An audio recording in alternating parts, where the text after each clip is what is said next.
say my ticket is a one-way. I'm about to play in the sky. I always knew you'd make it one day. Today was such a fun day. And I think I'm the first. Got back, I got out, free fly, just the sky and the love.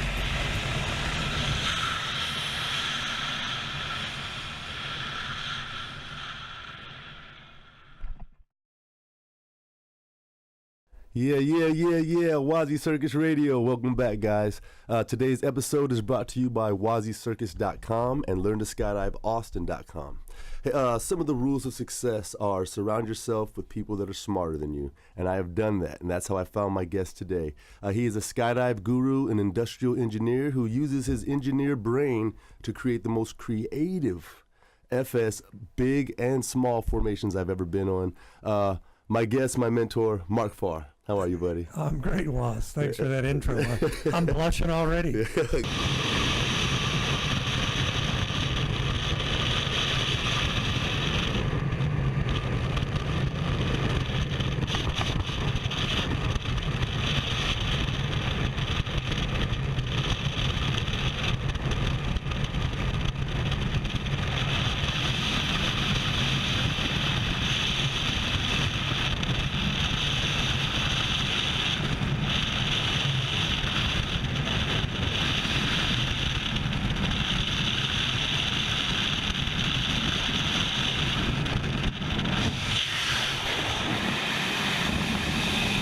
Dude, it's such an honor to have somebody of your caliber in the studio.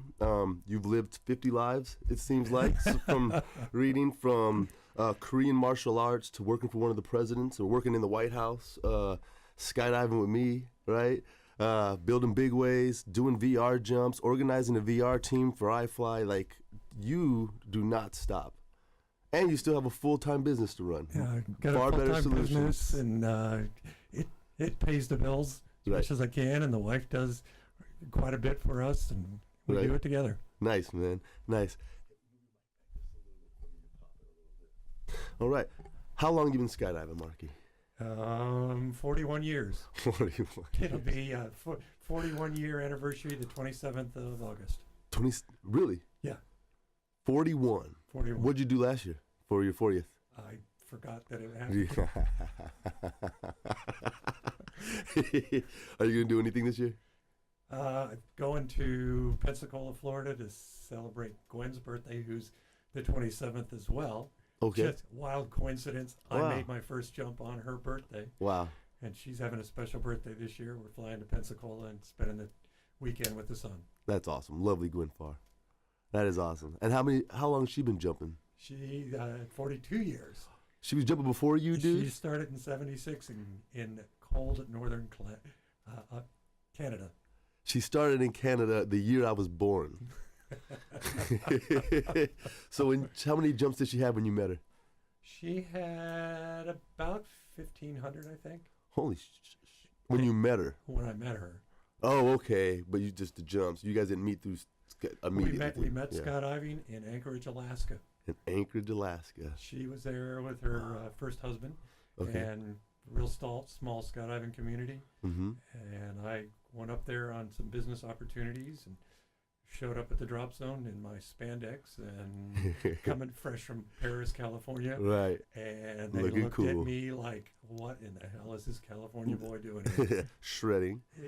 And so we helped to introduce them to a little bit faster fall rates than they were using at the time. They still had the big suits. The big orange baggy suits I see there, right there. Well, those orange baggy suits that you see in that picture there, that is from a TV commercial, Ford Ranger pickup skydiving commercial. Okay. Oh, and there's a Ranger in the back of the. The back of the truck that I worked on back in the 80s, and there's a few famous names in there.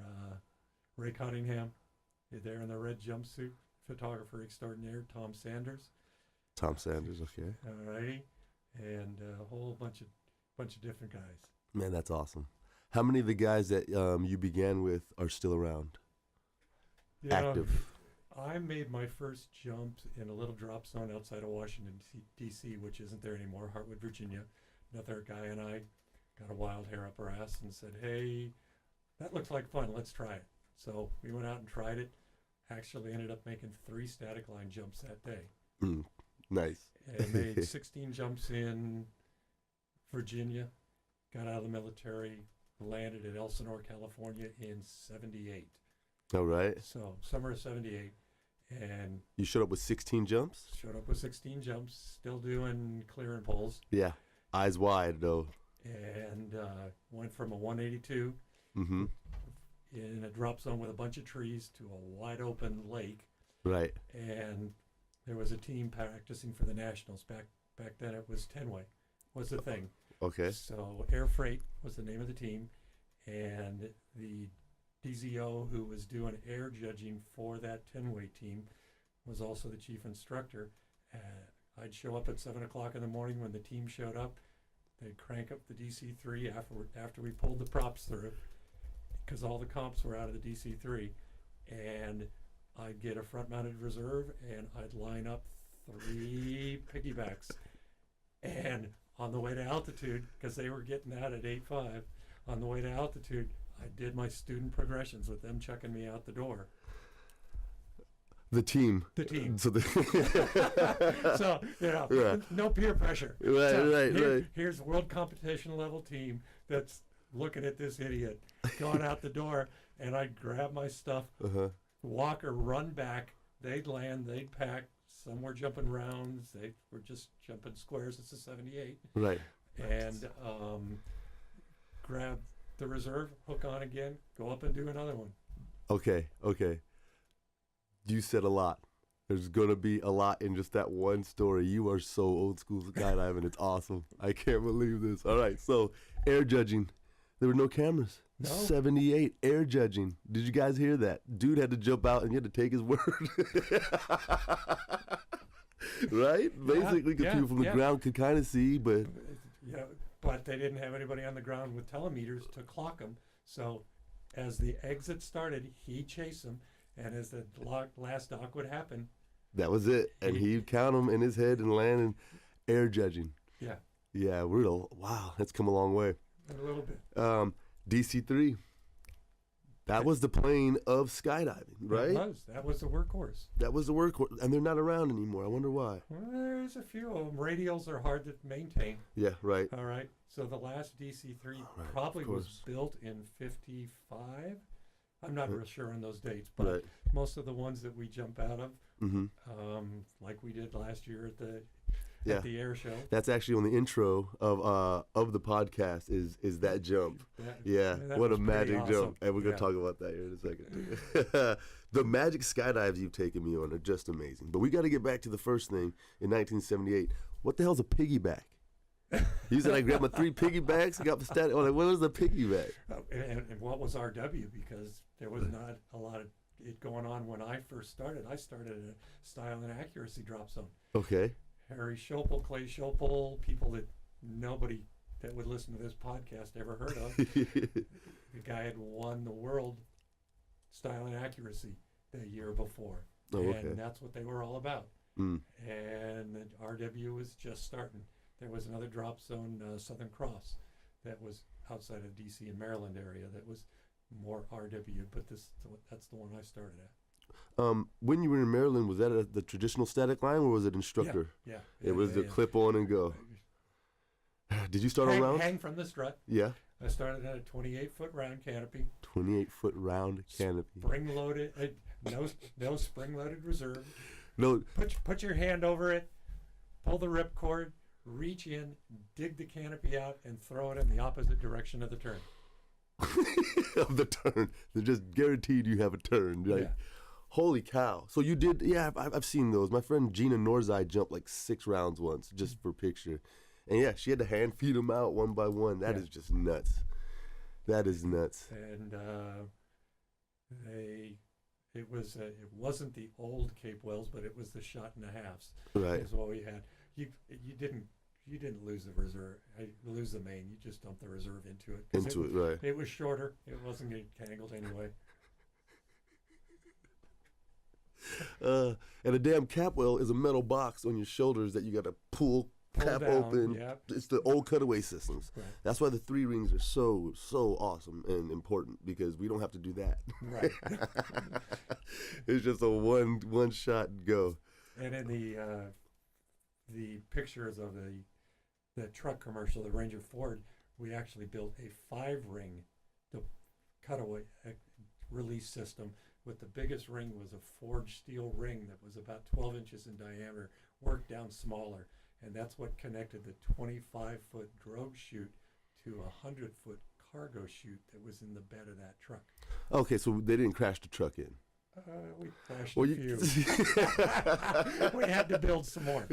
Okay, so the commercial was the truck lands and drives away. Yeah. Okay, but that didn't happen. And that happened. And the free fall activity of, people pointing out features while it's in free fall, supposedly. Okay. Oh, that's awesome. That's pretty cool. That's creative. How many trucks did it take?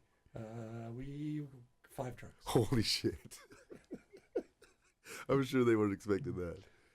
Yeah, well, the producer had to have a shot with it going out nose first, and we said, it's not going to work. Right. Been there, done this, and it rolls. It rolls, and it rips the canopy off, and it went in nose first. You didn't take the engine out? Oh, of course they wanted to drive. With advertising, it was off the showroom, drive it up. Oh, okay. What we did do is weld ramps on the bottom of it, and we did suspension points and how the parachute was rigged to it, but it was bone stock trucks. Wow. Haven't jumped with a vehicle yet. Yeah, it's interesting. Yeah, I'm sure. And flying around a 100-foot round parachute under canopy, it's got its own wake, and I'm sure. It's like a building. Holy shit, that'd be fucking cool. So what's a piggyback?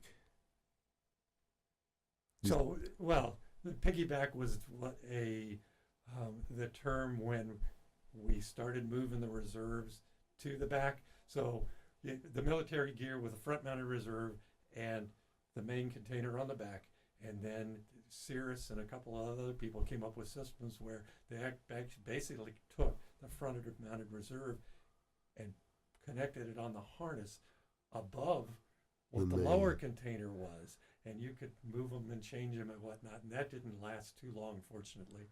Right. I can see that being misrigged. Yeah, and then people got better and better and smarter, thank goodness. The first canopy I owned was a Russian PC. A Russian round? Yeah. Wow. How are your knees? Fortunately, I didn't have to jump them too long. Okay, yeah, I always ask those round guys that. How are your knees? The worst round jumps I ever jumped were Piglet R2 reserves, which the only thing more painful than landing one of those reserves or opening one of those reserves was going in, and not by much. Just no brakes. It was a controlled descent of some sort, Ugh. but if you weighed 140 pounds, yeah, you were okay. But if you were 160 pounds, you were starting to push the envelope, and they opened really quick, but they were basically bulletproof, and I landed 3 of them. Wow. So, how many years were you in the military? I was in the Army 3 years. 3 years. Okay, and didn't jump because of the military. Just happened to go do it for fun.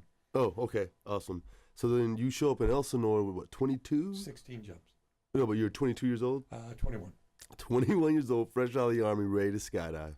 Wanting to skydive, wanting to figure out what to do with life. Okay, right. That was a plan that went on for a while, and now it's not. So I'm going to go back to school and try and skydive and finish a degree. And you did it.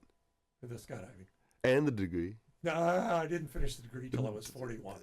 Oh, really? Yeah, I stopped and started a few times. Yeah, I mean, that's life, but that's good to hear for people that want to, think it's too late. It's not too late. No, it's not too late. Yeah, you're rocking. Yeah, man. Yo, so much to talk about. I want to talk about style and accuracy. I want to talk about your house. That house was so badass, man. I can't believe I've never seen a house that cool. Oh, and when I daydream about making it, I'm like, I want that house, not a house like it. I want a house built by an industrial engineer that put passion into it. That was an amazing house. Oh, thank you. Can't believe you sold it.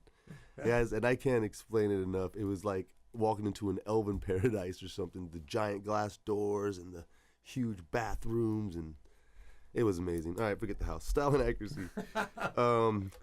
So that's when they get out. It's 360 left, 360 right, front flip, dive or something? 360 right, 360 left, front loop, back loop, 360 left, 360 right, front loop, back loop, end of time. They do that series in about, I was trying to remember on the way down here, 6 seconds? The Masters. There's still, SISM is still going on. There is some of that's still happening. It's a very small group of folks. But, yeah, wasn't my thing. Do you ever think about crew? I did crew. I was actually on the cutting edge of crew. You were a crew dog. I was a crew dog, jumping units, GQ security units. We were doing. Those are canopies? Yeah, those were canopies. We were doing all sorts of mix-up. We had double keel dactyl, strato stars, strato clouds, I've heard of those. All mixed together in a stack. Wow. What was the largest stack you've done? Probably 6. Have you ever been wrapped? I have. And have you wrapped somebody? I have been fairly significantly enveloped. It wasn't a full wrap. People having to cut away, but there was a whole lot of stuff all around me. Right. And it's like, be cool. Just be cool. Just be cool. All right, it's gonna happen. It's gonna be okay. Right. And so been through that. So what we're talking about is crew is when 2 canopies, more than 2 canopies, whatever, fly together and do relative work and dock on each other, which is a little ridiculous. And to get wrapped means something went wrong with your buddy's canopy and he cut away, and now you have your buddy's canopy around your body. In the way of doing things that you need to do to save your life. To save and fly. Yeah, crew scares the shit out of me. Like, I'd just rather go angle fly and swoop. I have much respect for crew dogs. I've done one jump, and I just didn't like it. Because you felt out of control. Yeah, I wasn't in control. The guy slammed his canopy into my legs and said, "Grab me!" And I was like, "Ah!" And then I let go, and I was like, "I'll never do that again." Right. Ever do that again. We used to do a lot for demos and whatnot. We'd bring a down plane in and take it as low as we felt safe doing it, and then land. You mean a down plane where your feet are hooked? Yeah. And you're both going down? It starts as a regular plane. Okay. You pull a guy down in front, hook your legs together, interlock your legs, turn the parachutes off sideways. Both canopies are diving towards the ground. You actually can steer it. You can do a left and a right because it flies together, and then loose your legs and turn both into the wind. Oh my God, that gives me anxiety, dude. Like, hold on. So the guy, okay, you hit him with your canopy, his legs are in there, he slides down in front of you. What keeps the rear canopy from collapsing? You're still one higher than the other, and then you get it down far enough, and then they go from here and plane up next to each other. They fly next to each other until one person does a right turn, one person does a left turn, and then it goes down. And then it goes that way, and it translates from all horizontal to all vertical. So riddle me this, Batman. How did the Army do the 4-way downplane? Same thing. Are you serious? So they were just like, they were side by side docked, and somebody reached over, and they just kind of, the Canadian, the Skyhawks, and the Army team, they put a lot of work and a lot of effort, and they're jumping special canopies, and but they're amazing. Yeah, there's a whole lot of people that I just go, I am so not worthy. Right. Much bigger cojones than I will ever have. Yeah. So much skill sets that we've come a long way. That's most guys I know, man. I'm like, that looks cool, bro. I'm not trying that. I gotta work. All right. So you're in Elsinore. You're watching the 10-way team. Right. That left an impression on you, obviously. And it's lasted this entire time because you're like the best 10-way organizer ever. You and Scotty Latness, and who else is really out there pushing it like that? Just formations, skydiving. Yeah. There are some people that are totally awesome. I was real fortunate to be from San Diego, so I was at the Paris crowd. I was at the Elsinore crowd. We started doing bigger stuff, and there was the real strong East Coast camp as well.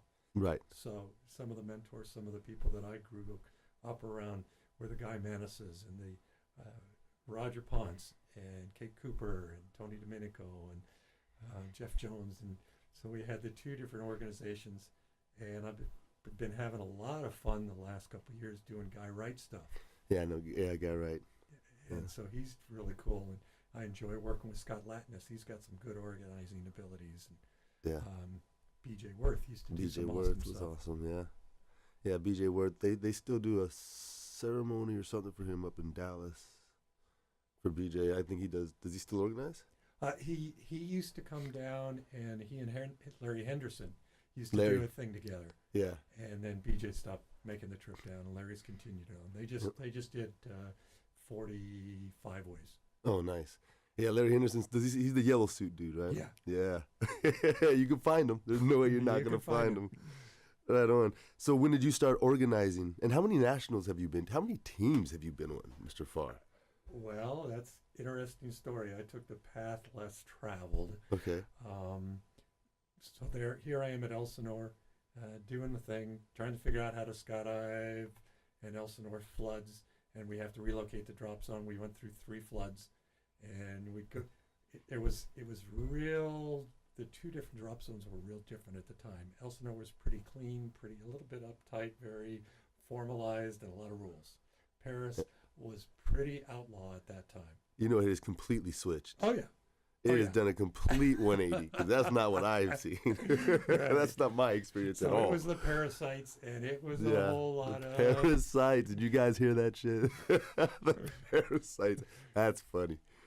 So I chose to hang with the straighter crowd just because that's who I was. So Elsinore, right? At Elsinore, learning how to skydive. Eventually got hooked into static line instructing. Me too. Packing parachutes. You know, The DZ life.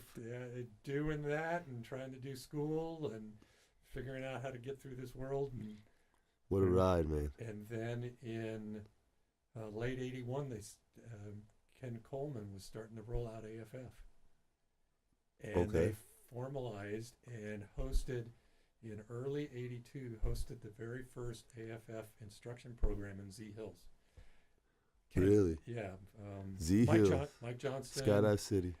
And another gentleman did the first school in Z Hills as a trial for USBA.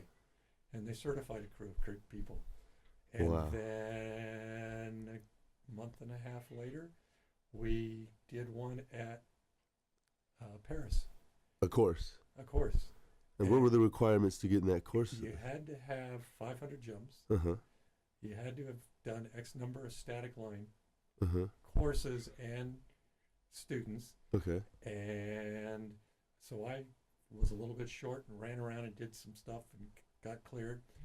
And there was a crew of about 12 of us. Jerry and Pat Swollen, Mike Wheeler, Bill Johnson, myself, Bob Buer, that all got certified there in early '82. And Mike Wheeler, Bill Johnson, and I started up AFF 1982 at Elsinore. Holy cow. So you were in the first group of AFF instructors. The second training, but the first pool, the pool. pilot programs. Yeah. Wow, Mark. And I was actually, because I took off to do a test, I won't say that, that's bragging. But so we started thing up, and Bill Johnson and I actually went to Gary DeReese's shop there in Elsinore and sewed up an RWPC. An RWPC parachute. A pilot chute. No, not a pilot chute. A main canopy, a relative work, paracommander for our lightweight people, and stuck it in a handberry rig with a LoPo reserve and a FXC AAD. Oh, Jesus, FXCs. And Radio Shack radios. Which is still around today. And started doing AFF. You guys sewed up a canopy. We sewed a canopy, put some test jumps on it. And said, give it to the girls. Give it to the girls. And the fat boys, we had a double keel pterodactyl. A double keel pterodactyl. A double keel dactyl, main canopy for the big boys. which is a triangular shaped canopy. That's what I was gonna. I didn't want to say It's that. a triangular shaped canopy with a centerline keel. You guys gave that to students. Yeah, that's what the students, because it's the only lightweight. What are you going to do? Give them a square parachute? Holy cow! I wish we could pull a picture of the damn pterodactyl. So it's a novelty parachute now. When Yep. people jump, you're like, "Look at that thing!" Yeah, You were given. yeah. You guys are using it as a canopy. As It was a. our student It was in canopy. rotation. Yeah. You got. How the do you pack a pterodactyl? It's a pterodactyl with a P. Okay, whatever. Yeah, how do you pack them? Carefully.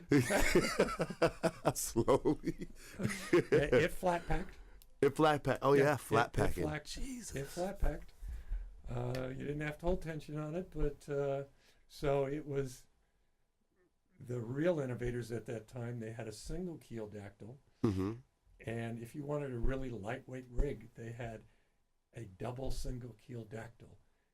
And so when the rest of us were jumping 38-pound rigs, Mhm. these guys were jumping 14-pound rigs. Oh, so they're walking the plane Oh, like, yeah. yeah, what up? Yeah, that hasn't changed much, has it? No, not at all. You have any ambitions of free flying? It's 63. Uh-huh. It would be fun to do, but my shoulders really probably, I think you could do it. yeah. Yeah, Man, if you maybe. get your degree at 42, 41, you can learn how to free fly. Yeah. Come on, Marky. I'll never say no. All right, come hang out with me. You get Sure. 10 minutes with me from the show, and we'll start back progression. Okay. Because you're a monster on your belly. I've never seen you on your back. Actually, you have. You had me on my back. Did I? Yeah. How'd it go? It went pretty damn well. All right. Yeah, it went So well. let's keep that shit moving. So what's next for Mark Pharr? What's next going on? Oh, I got the fun story for you with that double keel dactyl. Oh, come on, bring it. I got through the whole thing about AFF and learning to do that. We had a gentleman in the AFF progression who was not a very good student. We'll put it that way. Right. And he had, in the old school progression, we had 3 levels with 2 jump masters, and then when you passed that, you got down to 1 jump master.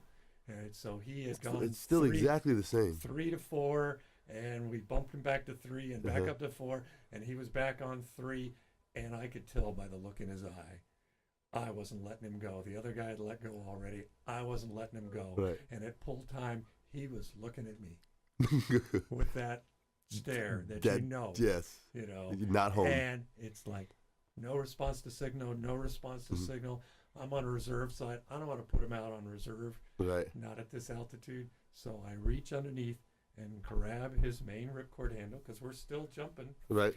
Back in 82, we got requirements, solid ripcord handles. Grabbed it, and he rolls away from me. Oh, Jesus. And guess what happens next? He rolls up in his lines. He rolls underneath me. I go, how am I going to get out of this? I fly over the top of him. His spring-loaded pilot chute wraps around my ankle. No shit. We're in free fall, horseshoe entanglement. His double keel dactyl pilot chute, my ankle. And is about to deploy. And it's up there.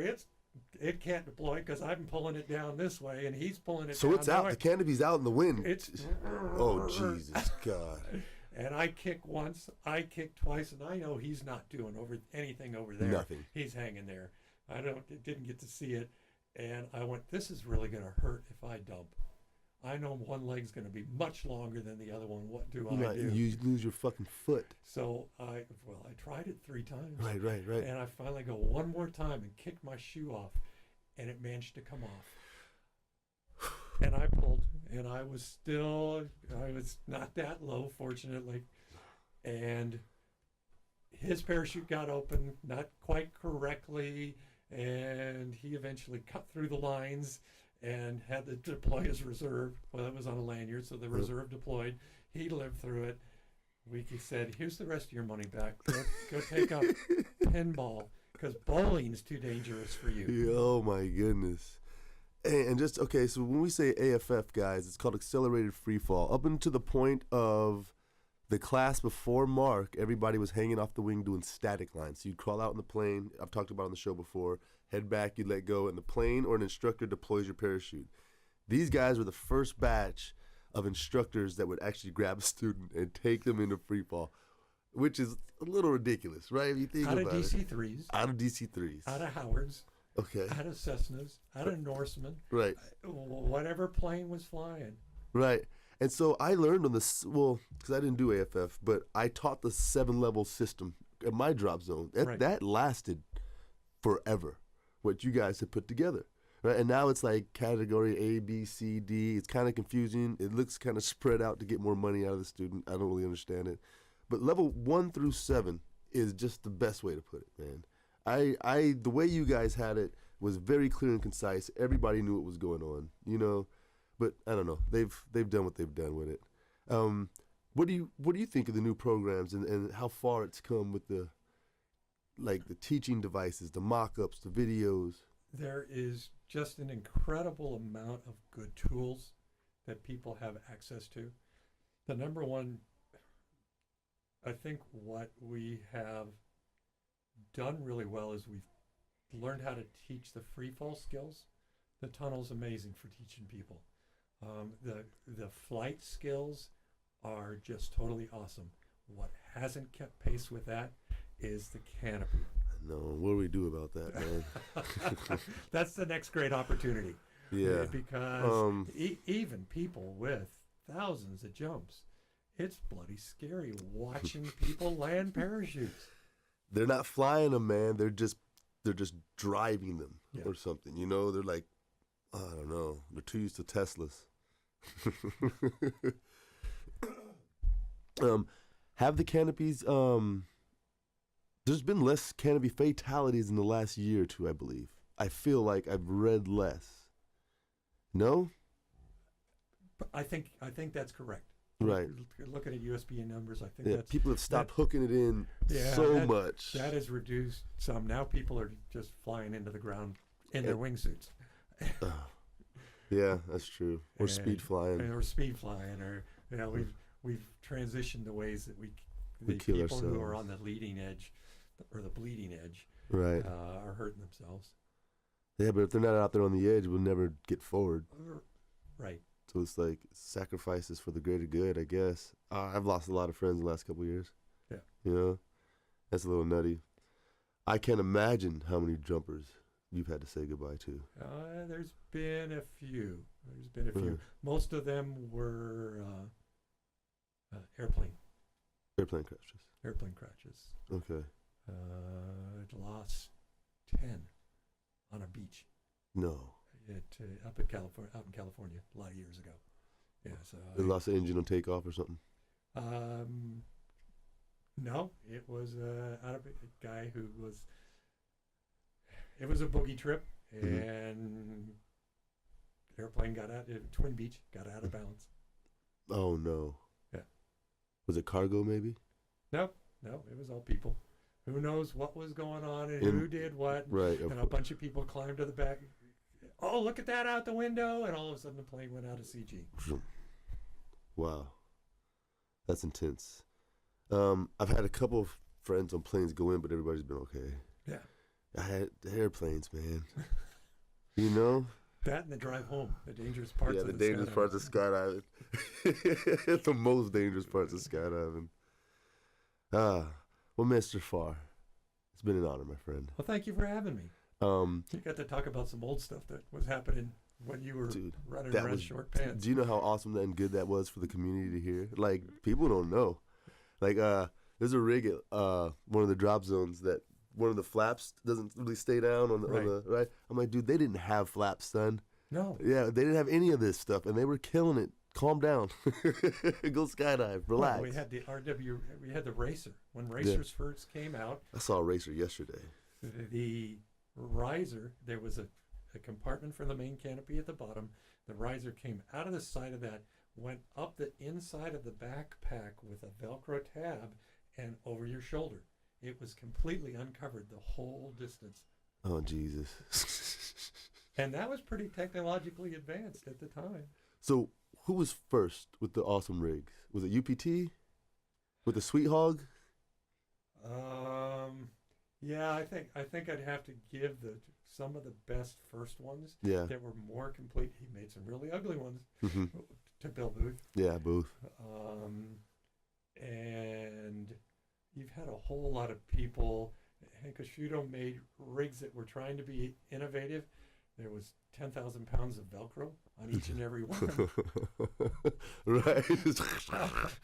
And Sandy Reed, Rigging Innovations, has just done some incredible stuff. I had the opportunity to work for them for a while. Okay. When they first came out with the articulated harness, I was actually on staff with them at that time. And Well, that's awesome. had some contribution to the name Flexon. Okay, very cool. And so I've had a really good run and still running. Yeah, It's still not running. It's not Anywhere near being it. over. 20 ways this year, or is it going to be next year? Well, 20 ways happen every year. Right. That's Duelo, right? Or is that something different? That's something different. DeGuayo is a 16-way team that competes at Oh, the that was nationals. just a team. It wasn't an event. No. Did they host events? No. Why do I remember people saying I'm going to Duelo 16-way events? Oh, they're probably just going to watch Duelo compete. I've been thinking it was a damn competition. Yeah, this no, whole it's time. Jack Burke and that crew. Jack, they're 22 years running. Yeah. That team. Okay. just- Because Colin Rhodes was on that team, I believe, at a time. Yes. Right. Doug Fike. Fikey. David, our locals, Doug Fike, Yeah. David Bowen, David. Shout out to Colin, David. Yeah. have all spent some time on the team, and it's a pretty awesome group of folks. That is awesome, man. Please put me on your next organized setup. I will be happy to. Yeah. I've talked to the Spaceland folks. Uh-huh. They'd like me to do some organizing at the new Skydive Spaceland San Marcos. It'll be a That's transition. awesome. Yeah. Man, it's going to be a transition, but imagine what that's going to do for us. Oh, my God. We've got otters now. So we've got airplanes. We- We can do We're events. big kids again. Yeah. Yeah, we can do it. Yeah, we can host giant events. We'll have multi-plane formation jumps, right? Yeah. Hopefully they'll cut down that tree line and open up the landing area a lot. That was my suggestion to Christy West, talking to her the other day. Yeah, that's the same thing I said. Don't just roll in and start doing stuff. Talk to some of the people that know what the local conditions are, Right. and how it's a nemesis to us. So that tree line is, nice to have trees. Nice rotor generators is what they are. Exactly what they are. And to students, it's already tight enough, man. Yeah. So the Boyds are beasts in this game. They're going to come in and tear everything down and rebuild it better. I've seen them do it at Dallas. I heard they reinvigorated Atlanta. I did some organizing there, and the hangar's nice, right? It's clean. It's Boyd style, It's a respectable place. People are kind of bummed. They think the fun's going to end. The fun's not going to end. Oh no, I plan on turning the heat up. Yeah, hey, 50 slots for trailers is the rumor. 50 slots with power and water. Wow. So, okay, here's another rumor. The Boyds are moving to Austin. This is the new headquarters. It's no longer Houston. We are the headquarters now. Oh really? That's Yeah. a big rumor. I hadn't heard that one. Yeah, well, if it's true, it's about to go down. We are about to have all the lift. We're going to have Skyvans, King Airs, Otters. It's going to be pretty nice. Restaurants. It's going to be pretty nice. We won't have. I don't think we'll have huge events here because we don't have a landing area, unless they plan on buying a whole bunch of acreage. You're limited at Spaceland in Houston because of the landing areas and the lack of outs. You can't do large events there. Dallas, you can. Another rumor. The field on the right as you drive in? Yeah. We're getting that for a new landing area. That'd be nice. And that's it, right? And if we had that full strip, that's big way events. We could divide that in half and have two separate groups. Right. Right? That's huge. And then have the third group or just camera land, whatever. People like coming to Austin. What's not to like about having events here? When I host events and invite people from Dallas and Houston and whatnot, yeah, we love coming here. Yeah. It's a cool town. And nobody wants to go to Houston anyway. I mean, you go to the drop zone and you get the hell back to the hotel or something. Yeah. There's no, like Austin, it's the greatest city in the country, I believe. I love this place. And now we have Spaceland, baby. That's it. I couldn't ask for more. Yeah. We got an innovative tunnel. We've got an innovative drop zone. This is about to be Mecca for a couple years. I'm excited. Right, and the community's lucky to have you Oh, thank you, driving Mark. what you do. Thank you, sir. You've touched a whole bunch of things and created a whole lot of energy and joy and excitement for people. And so my hat's off to you for all you do. Well, thank you, Mark. I couldn't do it without you. I mean, now we're just like throwing these back, but seriously, like when I started Flight Nights, 86, 80, 88, 88 events ago, I really needed your help because I'm a free flyer. I didn't really know anything about belly, but there's more belly flyers than there are free flyers, and that's where the money was at. So I was like, I got to learn this, right? So block after block and eye contact and tail and point and who's doing what and what's next and when to take grips. I didn't know any of that. I thought you just get out there and just grab each other. It's a science. And you guys are the wizards of the sport. I watch you dirt dive. I listen to you teach. I mimic you dirt diving. I mimic you teaching when I got my students. And we'll do it again. And we'll do it again just like you, right? Setting up in the door, let's get it right. Let's not stumble around. Let's do it again. You know, where's the formation? Everybody slow down. Eye contact, grip. It's awesome, right? Like those skills had to be learned. You're not just going to stumble across that. Like, oh, this is how I should do it. There's no way. You have to be, you can go jump it and you're still not going to learn it, right? You need a mentor. Coaching is worth every penny, son. Right? Getting a mentor in this skydive game is worth every second of it. Buy the dude some beer, man. You know, pick his brain. Listen to him talk about piggybacks and landing piglets and shit. learn where it came from, because I learned from the other folks. You know, there was a lot of times that I was just sit in awe of good stories, bad stories, personalities, and you know, made those friends. We've become a little. Skydiving has definitely changed, not all for the better, the community. People are too fast to get into their cars and go on to the next exciting adventure. Right. You know? Instead of, some of the most jewels I've ever received are at the campfire or on the packing floor late at night. Yeah. Sitting around like, what happened to you? No way, you wrapped your leg in his fucking pilot chute? Yeah, you rolled under me. Like, oh, what could we have done to prevent that? We'd talk about that. We'd pull out a rig and we'd pack it over and over again, saying, what's easier to get in the bag? Getting in the bag sucks. What are we going to do, right? Like, if you don't spend that time, you don't really learn. Right. Do you think it's losing its lifestyle? Because it's just not it's easily accessible. It's not like it was before. The planes, you know, it's the gear. Maybe it's just something easy to do for fun as a pastime, and it's not really the dedicated. There still are the groups that are dedicated, all right? And I can only speak from FS world. If you want to see how people do it right, go spend the time around airspeed and the other people that are serious about training and doing what they do. There is so much to be learned. And it's not just in skydiving, it's in any sport. It could be surfing, it can be lacrosse or whatever sport. You've got people that do it for fun and people that do it for lifestyle or because they really want to be the best at it. Right. And the lifers. Yeah. And I would recommend to anybody that is getting into skydiving or any sport, but skydiving specifically, we've got so many different choices in skydiving now. You want to learn the angle fly, you want to learn the wingsuit, you want to do free, all of these things. Don't try and do them all at once.